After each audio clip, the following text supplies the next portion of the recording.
ये हमारे मोटा भाई एक डेंजरस बिजनेसमैन है। ये अपने किसी भी प्रोडक्ट को फ्री में करके इसकी आदत लगवा देते हैं। जैसे जियो को उन्होंने कुछ महीनों के लिए फ्री कर दिया था और आज वही जियो से मुकेश अंबानी एक दिन के 400 करोड़ रुपए से ज्यादा कमा रहे हैं। और अब वही सेम चीज वो जियो सिनेमा में कर रहे हैं, क्योंकि आईपीएल जिसे इंडिया का त्योहार माना जाता है और इसे इंडिया में हर लेवल के लोग देखना पसंद करते हैं। इसे देखने के लिए लोग हजारों के सब्सक्रिप्शन लेने के लिए भी तैयार रहते हैं। बट हमारे मोटे भाई इसे फ्री में दिखा रहे हैं, वो भी सिर्फ अपनी सिम में नहीं, इंडिया के सभी सिमों में। चारों तरफ फ्री आईपीएल। इस बार टाटा आईपीएल जियो सिनेमा पे।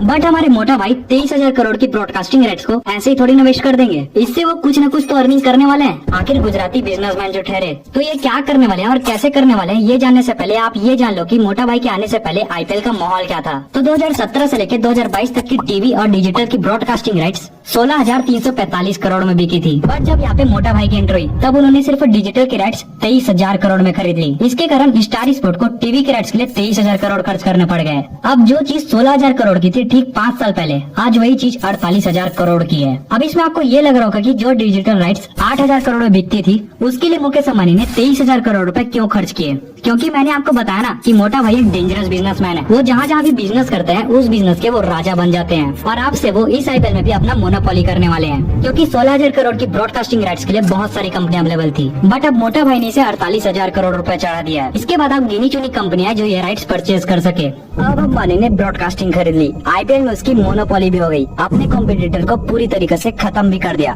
बट बात ये आती है कि वो अपने इतने ज्यादा अमाउंट की वसूली कैसे करने वाले हैं, क्योंकि मोटा भाई ने खर्च कर दिए 23,768 करोड़। और जो पुराने लोग थे जिनके पास मीडिया राइट थी, वो तो सब्सक्रिप्शन लेके आधे से ज्यादा पैसा रिकवर कर लेते थे। बट यहाँ तो मोटा भाई सब्सक्रिप्शन भी नहीं ले रहे हैं। तो आपको क्या लगता है कि मोटा भाई इस पैसे को कहाँ से वसूल करेंगे? मैं तो यहाँ 3 तरीके ही बताने वाला हूँ, बट और भी बहुत सारे तरीके हैं जहाँ से अंबानी साहब इस पैसे को रिकवर कर सकते हैं और प्रॉफिट में भी जा सकते हैं। तो पहला है जो सबका दिमाग खराब करके रखता है, एडवर्टीजमेंट। तो आईपीएल में 10 सेकंड की एड चलवाने के लिए 20 लाख रुपए लगते हैं। और मुकेश अंबानी तो पहले से बड़े आदमी है, उनके पास ऐसी बहुत सारी कंपनियां होगी जो एड चलवाती होगी, और एडवर्टीजमेंट ही उनकी मेन सोर्स ऑफ इनकम है उसके पैसे रिकवर करने के लिए। अब दूसरा है इंटरनेट पैक। अब आईपीएल देखने के लिए आप जितना भी नेट यूज कर रहे हो, उसका पूरा पैसा अंबानी के पास ही जाने वाला है। मतलब आप मान लो आप मैच को 320 की क्वालिटी में देख रहे हो, तो उस क्वालिटी में 1 घंटे का 400 MB यूज होता है। और यही मैच को आप अगर 720p में देखोगे, तो आपको 1 घंटे में 2 GB नेट यूज होगा। अब लास्ट में कई लोग 4K में देखना पसंद करते हैं, तो 4K का 1 घंटे का नेट यूज करीबन 4 GB का होता है। मतलब आप मैच देखने के लिए जितने भी एडिशनल नेट डलवा रहे हो, वो पूरा का पूरा अंबानी के पास ही जाने वाला है।